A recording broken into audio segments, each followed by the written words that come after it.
What's going on, guys? It's your boy, the Boxing Lowdown here, and this is our post-fight reaction to Chris Eubank Jr. and Liam Smith 2. Chris Eubank Jr. stopping Liam Smith in the 10th round with an emphatic performance, man. Brilliant. Let's go through the fight quickly. Dropped Liam Smith in round 4 with a beautiful uppercut. Dominated the fight throughout. Chris Eubank Jr. stopping him in the 10th round after dropping him again.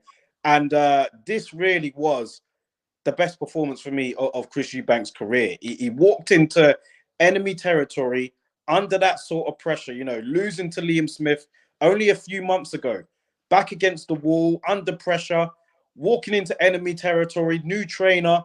This was a bit of an unknown for him, Eubank Jr. here, and he really did steal the show. It was brilliant from him. I was impressed from round 1. He literally dominated the fight from the outset. Liam Smith didn't win a round, didn't really get into the fight at all. We're going to talk about the ankle in a bit, but overall, a fantastic performance from Eubank Jr. I got this really wrong. I think a lot of us did, but I don't think many of us expected this.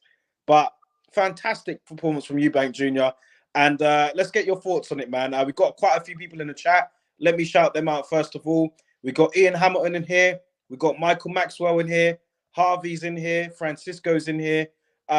Big up all you guys for tuning in with us at this time. I know it is gone 12, but yeah, brilliant performance from Chris Eubank Jr., man. And let's talk about it. Let me get your thoughts on it, Dad. How did you feel about it? The fight itself. Give me your overall reaction. First thing I want to do is big up Chris Eubank Jr.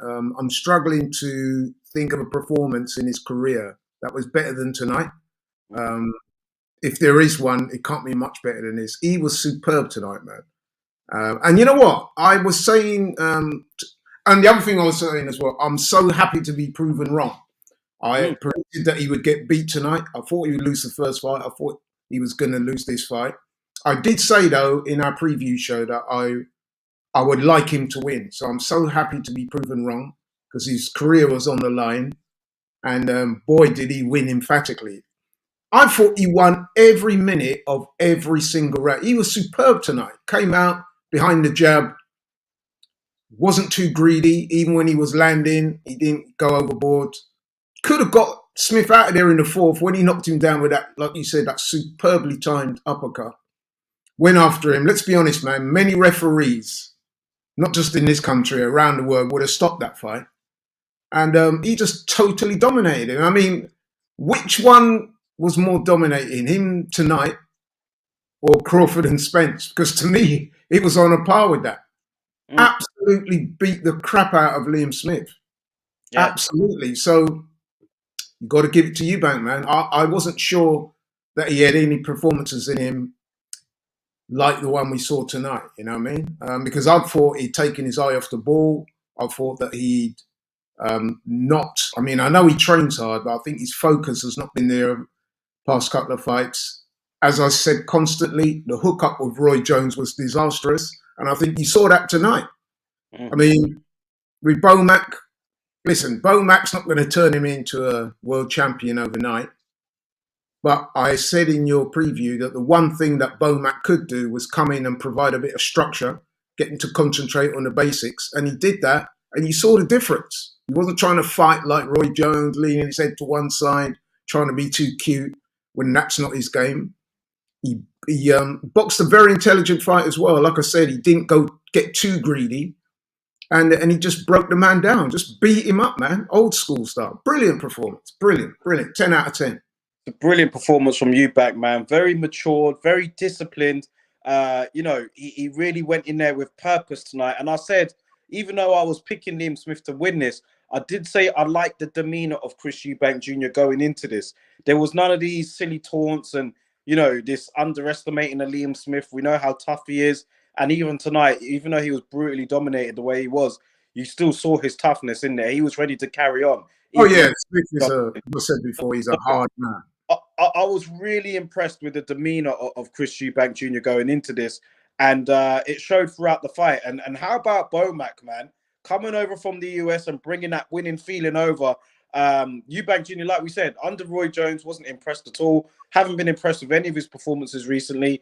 But this fight right here, he looked brilliant. He looked absolutely brilliant, man. And shout out Because to him. I think in boxing, as in life, sometimes when you take a loss, it can humble you. It's how you respond to it. Some people, when they take a loss, they can go to pieces a little bit. Their world is shattered. Their confidence is completely gone. But I think with Eubank, he had to accept defeat. He got humbled, and then he thought to himself, right, I'm going to put this right. And he went about it the right way, man. I mean, listen, man, nothing but credit for Eubank. You know what I mean? And it's interesting because, let's be honest, man, the Smith corner should have pulled him out a couple of rounds before. But I honestly think, this whole towels thing that was going on before, I think that they were embarrassed to throw the towel in. So they wanted the referee to stop it, or maybe they thought Eubank was going to stop Smith. But I honestly, because, they should have thrown the towel in, man. A couple of rounds before that, in my view. What do you think? Yeah, I think that that it was warranted for sure. He wasn't like why didn't they do that, do you think? Of any round. He was getting from pillar to post every round. But I think they just realized they know how tough he is. And they probably you don't want a fighter to go out on the shield. You got to protect him. But Liam Smith was a tough man. He still seemed pretty coherent in there. Even though we're gonna talk about the ankle injury in a minute, but he was getting totally dominated. And let me give a shout out to Rare Cockney Governor, because he was one of the few people in the chat before that was picking Eubank to win, and emphatically. So I have to give you a shout out because I saw your comments. So yeah, you got every right to come in and say your piece, man. Big up. But I wonder what his rationale for that was. I wonder what the rationale for him. But anyway, big up yourself, man. I hope you put a few quid on it, because if you did, you would have made some money. You know what I mean? I understand that there was I was listening to the radio because before the fight, I went to the gym and I was coming back in my car, switched the radio on, and they were saying that there's been a late burst of money on Eubank. So that was interesting. But yeah, he fought the perfect fight tonight. Like I said, opened up behind the jab, established the jab, established the range, was busy but not overly busy, and then found a home for the uppercut, started to land the combinations, and he didn't get too greedy. That was the thing that impressed me. He's just like, I'm going to be patient, I'm going to be clinical, I'm going to break this guy down. And like I said, he was brilliant, punch perfect almost. And as for Smith, it was interesting. I was saying to you, Daryl, when the fight was over, I can't wait to hear what Liam Smith says in his post-fight interview in the ring. So he started off by saying no excuses, and then he proceeded to blame the weight cut and his ankle. Busy saying that right here about the weight cut. I saw Tony Bellew tweet during the fight, oh, his ankle, oh, is this and that. I don't want to hear it. I don't want to hear it. Look, let's talk about it. Let's bring that up. Look, after the knockdown, you saw Smith roll his ankle. You did see him roll his ankle a bit. But maybe that did have an effect. I'm sure it did. But, these things happen in boxing. Yeah, but how did the ankle get rolled? Exactly. He got dropped. Exactly. And he was dominated before that, Smith what made me laugh about that? He blamed the weight, Liam Smith. Yeah. He didn't blame the ankle. He blamed the weight. He blamed the weight. And the thing, even that was a fallacy, because he started talking about, when I got injured, my weight went up, I had to lose 3 stone. Listen, bro, you're a professional athlete. You're not supposed to go up in weight that much. Who do you hear blows up in weight 3 stone between a fight? Regardless of whether you got injured, man, you got to be disciplined. You know what I mean? So I'm not having that for a start. Do you know what's funny as well? It is during the face-offs and everything, it was Smith. Was saying, what's your excuse going to be this time? Oh, is it the weight? Oh, is it the elbow? Oh, is it this? And now you've got Smith coming out talking about the weight. No, I'm not having it. I'm not having any of it. Call me, you could say I'm being fanciful, right? But I'm telling you now, McNally and all those guys in the corner, they wanted to throw the towel in, but they felt embarrassed to do so because of all the talk about towels. And remember, Liam Smith had a go at Bomac saying that you're only here for the money and all that stuff. He was doing too much talking, bro. Yeah, he was doing a lot of talking. He was doing a lot of talking, man. And his brother, Paul Smith, was really... I said to you, didn't I, Daryl, that I so would like Eubank to win just to shut his brothers up. And when I say brothers, I'm not talking about Callum or Stephen Smith. I'm talking about Paul Smith. He's done so much talking, bro. I'm like, bro, it's not even you in there fighting. You know what I mean? Too much, man. And look, as bad as Eubank got humbled in the first fight, I think this was even worse for the Smiths tonight. Don't you think? I think this was a way worse beating. And it was very, as you said, absolutely emphatic, conclusive. And there's no arguments, man. You know what I mean? There's nothing to say. Yeah. You know what I mean? So, yeah, I enjoyed it, man. I'm happy to be proven wrong because I did think Liam Smith was going to win. I still think Liam Smith is a hell of a fighter. I just think that tonight, man, I think Eubank got it right. So I'm not going to start saying, oh, he's 35, he's over the hill, this, that. No, because you're coming off a career best performance in beating Eubank. And I picked you to win in this fight. I didn't see Eubank doing that tonight. I don't think anyone saw Eubank doing that tonight, did they? I don't even think anyone really gave him that much of a chance to win. When I say that, I'm talking about so much fans. I'm talking about so-called boxing experts, fighters, ex-fighters, media people, YouTube guys. Very, very few, if any, picked Eubank to win. And I've got to include myself in that because I picked Smith to win as well. So did I. And listen, Smith had it all in his favour for this one here, right? He was in, obviously weren't in Liverpool, but it was in Manchester. It felt like Liverpool tonight with the way how the crowd was behind him. In his backyard. So he had the crowd behind him. He had that win. So he had the confidence from that win. He had everything in his favour tonight, and he just got totally dominated by Eubank Jr., man. I think that's all you have to say. Put your hands up and just admit that you lost to the better man tonight. And, you know, whatever happens after that happens. But you lost to the better man, you know. Like As far as beatdowns go, Daryl, to me, that was on a par with the Spence Crawford fight. Don't you think?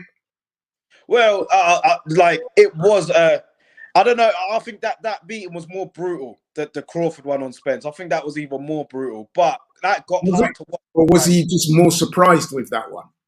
Because to me, man, I mean, at least you could argue that Spence won a round. A lot of people say that Spence won the first round. Liam Smith didn't win a minute. He landed a couple of right hands, which it's going to happen in a fight.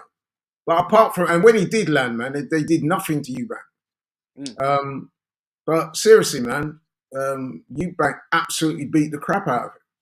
The uppercut was a thing of beauty. The jab was very good from Eubank. He was focused, and you know it was a brilliant performance from him. And I guess now, you know, there's not really much to say about the fight really, other than Eubank dominated every single round. The Eubank effect, as Francisco said. You know, I said to you, didn't I, Daryl, when we were texting each other back and forth, I goes, if you had any doubts that Eubank is currently the best trainer in boxing, then tonight you got to say that those doubts are been totally eradicated. Because a lot of people saying, oh, including myself, listen, I'm not going to, you know what I mean? I was like, what difference is he really going to make? Well, he had a big difference because you saw that the tactics that Eubank Jr. deployed tonight were perfect. You said, Daryl, I said it, and a number of people said it, that his demeanour in the lead up to this fight was totally different to the one he had before. And you've got to attribute a lot of that to Eubank. I mean, remember the first fight, he was doing this ridiculous stuff about, I'm going to cook you and I've only got to be 60% of myself to beat you and all that. That was all nonsense. And he paid for it the hard way. This time, he was a lot more professional. He made the weight well. He looked good on the scales. He was sounding right all the way through. Tonight, even, when he was on his way to the ring, he looked relaxed but focused. He impressed me, man, right from the start. I mean? Harvey says here that Conor Benn has already been running his mouth. What did Conor Benn say? I want to know. I haven't seen it yet. But I saw some of that. He was basically saying that he'd seen nothing in tonight's performance to make him change his mind. He was basically saying that Liam Smith had a poor night, didn't throw any punches, whereas he would be throwing a lot of punches. And I guess he is right about that. I mean, Conor Benn, stars make fights. I actually predicted when they was going to fight before, given the weight cut and the fact that Eubank had not looked good in God knows how long prior to that, I said that I'd give Conor Benn a real good chance of beating him. But for me, after what I saw tonight, Conor Ben talks way too much for my liking. Let's just put it that way. And I I've know you always, don't like him. I just think the guy talks way too much. But I And don't even want to see Eubank fight Conor Ben, man. I want to see him now go after world titles. I said to you before that whoever wins this fight, man, must be in line for a world title shot because middleweight at the moment is not stacked the way it was a well, few you years. back out Triple G. He called out That's Triple G after. but isn't Triple G? Didn't he retire? I'm sure Well, I heard. he hasn't officially announced anything. I saw. I thought I saw a remark attributed to him saying that he's going to hang them up. He needs to hang them up, man, Hang because them I mean, up. He should do. holding the belt hostage. So is I mean, Charlo. Eubank versus Janibek would be a good fight. The, the, Mm. the version of the Eubank that I'm not saying he'd beat Janibek, but that would be a good fight. The Eubank of tonight would absolutely destroy Jamal Charlo, who holds one of those belts. So listen, man, if he can avoid Janibek, there's a world title out there because I think this version of Eubank will do very well against Triple G, who's like, what, 41, 2 years old now? Mm. Yeah. And didn't look very good at all against Canelo in his last fight. So listen, man, if you get a motivated Chris Eubank, keep Bomac, stay on that path, humble yourself, don't get too carried away with this win. Keep that same focus and energy. I think he's got a great chance against anyone other than Janibek in the middleweight division. I think the only one that might give him a few problems might be, is it Carlos Adames? Mm-hmm. Yeah, he looks he looks to be a real killer. But listen, man, Eubank's up there. And tonight, because he didn't just beat Liam Smith tonight, man. He absolutely beat the crap out of him in a manner that very, very, very few people saw coming. Mm. So I don't want to entertain talk with Conor Ben. I think he's better than that. I think Conor Ben coming off all this nonsense, he just needs a couple of fights to get his career back on track. I don't think he needs a big fight as his first fight back. I don't think they'll go down that route, to be honest. I think he's guided by people like Tony Sims. I think they'll say to Conor Ben, look, man, wind your neck in a little bit, man. Let's just get you back in there, tread water. You know what I mean? He should be calling out Florian Marcus. Ben, I've heard Conor Ben say he'll fight the winner of Spence and Crawford. I've heard Conor Ben say he wants to fight. I've heard Conor Ben say he'll go up and fight Eubank. I've heard Conor Ben say he'd go and fight Kell Brook. Just shut up already, man. Honestly. You know he should fight, Daryl? He's a pain in the ass, Conor Ben is. Seriously. Do you know who Conor Ben should fight? And I'm not even sure that would be a good fight for his first fight back. Florian Marku, who was on the undercard today, and he looked really good. I'm not sure if you saw that fight, but he stopped the Irish guy in the first round, and he looked really good. Mm. Beautiful check right hand, had the guy hurt, and then finished him off, brutally knocking him out. So that's a fight that I'd like to see Conor Ben. I mean, Florian Marku said in the past that he wants that fight. That is the type of level that he should be focusing on, not Chris Eubank Jr. Let's talk about Liam Smith then, because, yeah, like we said, with the ankle, it did look like he rolled the ankle. But even before that, he was getting dominated, right? But Absolutely. It did look like he rolled the ankle on that knockdown. I will admit that. But, you know, he got up, he fought on like a trooper. He didn't blame the ankle in the post-fight interview, but it did look like it might have had a little effect. But the commentary tonight from Sky, man, yeah. for Eubank Jr., you know, for Liam Smith, sorry. So, yeah, I just thought the commentary wasn't that great. But, yeah, Liam Smith, he's a warrior. He's got a lot of heart. But, yeah, he was completely outboxed tonight. Listen, I don't know if you can see that. I can hear you. Okay, right. I don't know if you can see this because it looked like the screen's frozen. But I scored the fight, right? And I had it 80-71. Eubank won every round. In the fourth round, of course, he had the 10-8 round with a knockdown.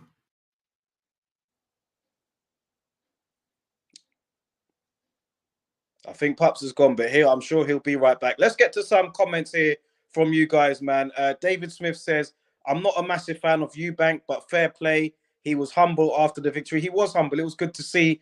You know, he was humble. He called out a few names, but you know, and it was good to see the crowd as well. You know, applaud Eubank. That's what's so good about the UK fans, right? Us lot.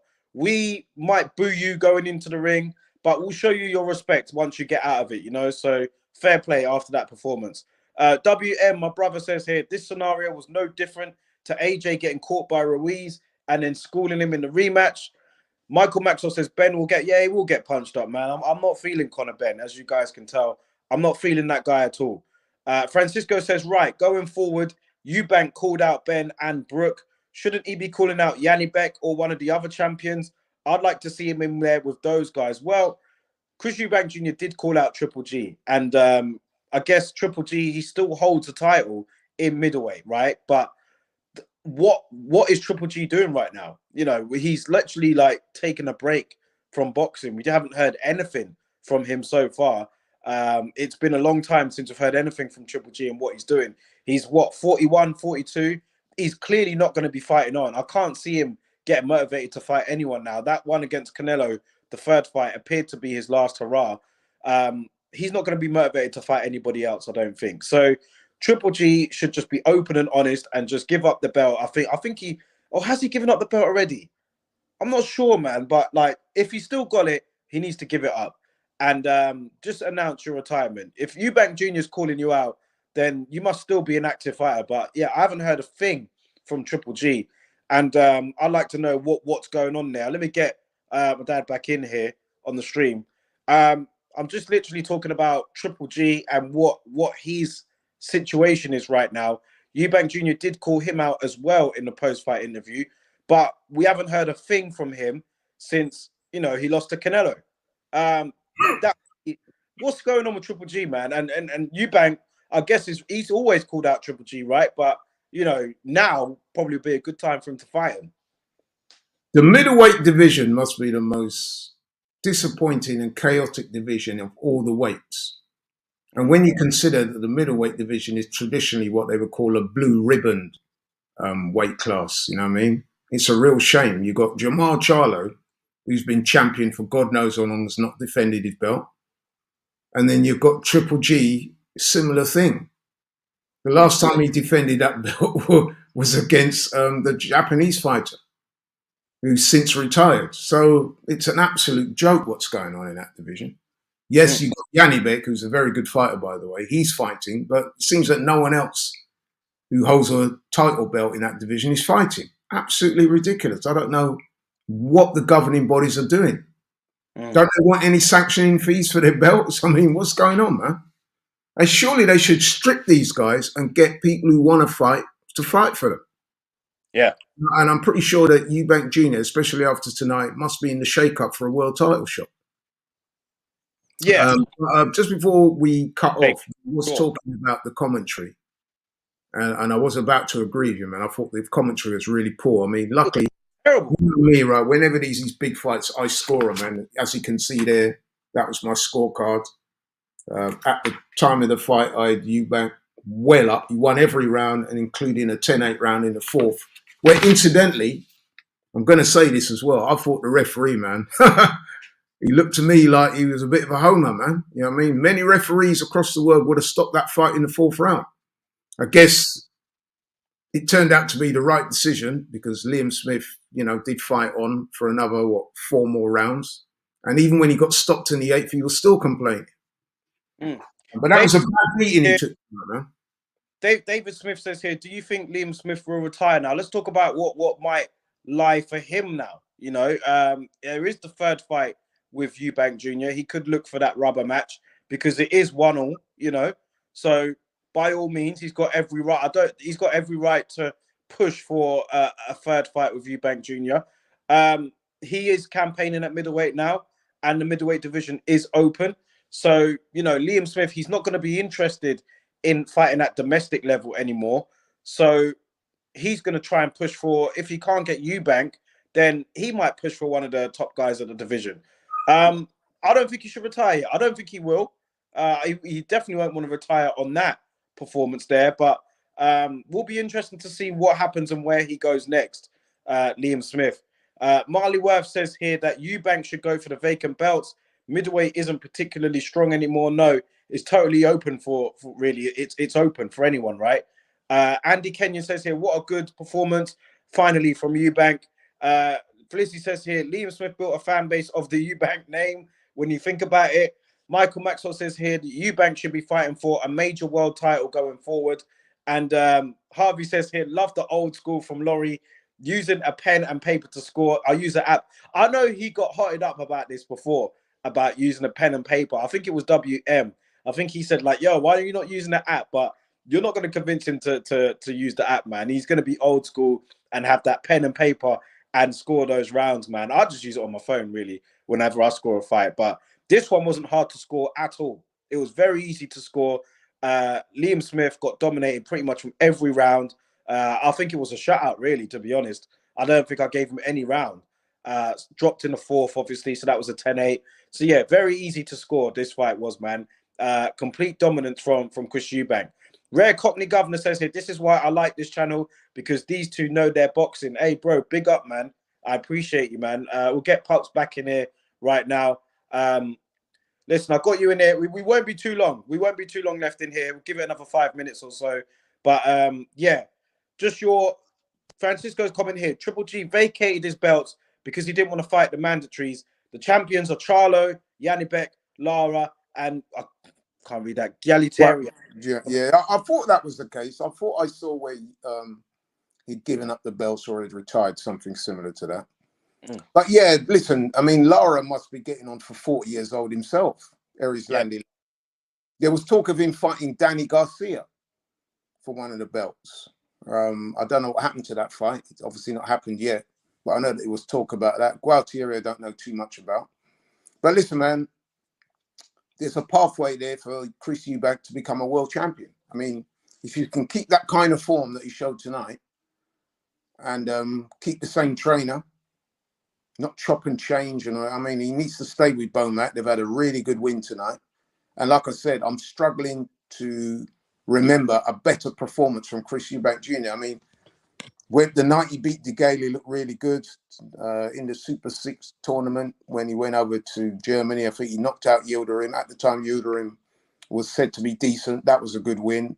The win against Arthur Abraham was a good win. But that's got to be up there with the best performance of his career.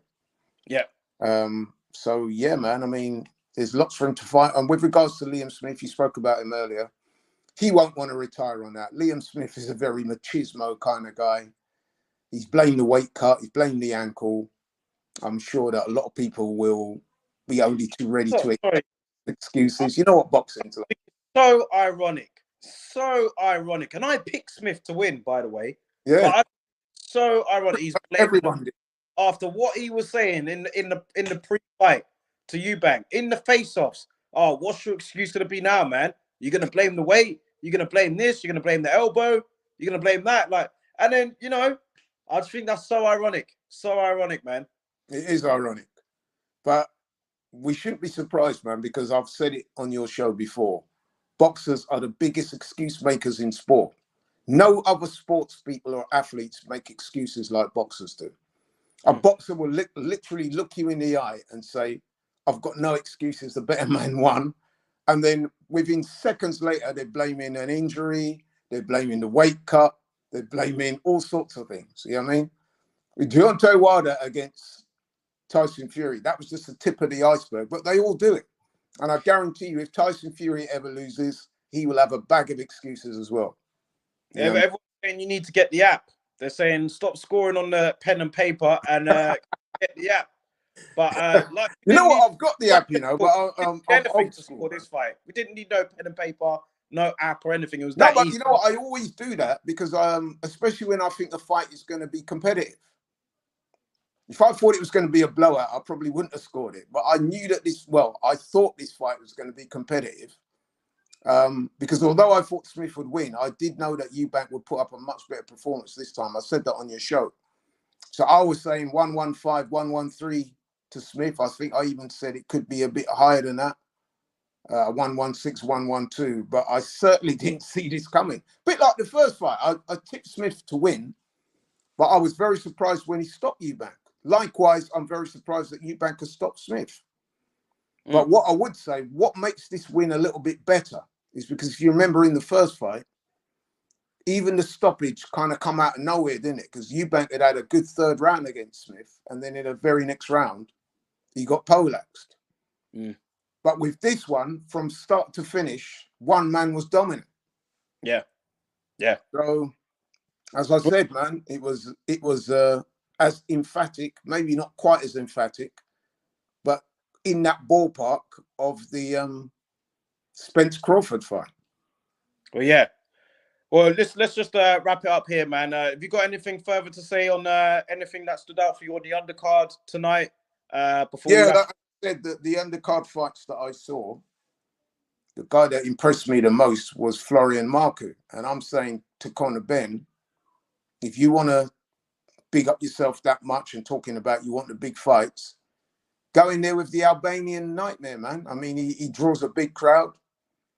He's coming off the back of a very, very good win tonight, 1 round, which he looked good. To me, that's a great fight. See that fight, man. Florian Marku versus Conor Ben. Forget about Chris Eubank Jr.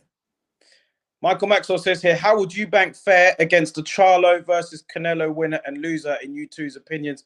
I don't think he beats either, if I'm being honest. I don't think he beats either. Yeah, I probably have to agree with that. But I do think that Canelo is on the slide. I've been saying that now for a while. I know not a lot of people listen to me because whenever I mention Canelo's name, people think I have an agenda. But you've only got to look at his performances recently, man. They've not been stellar by any stretch of the imagination.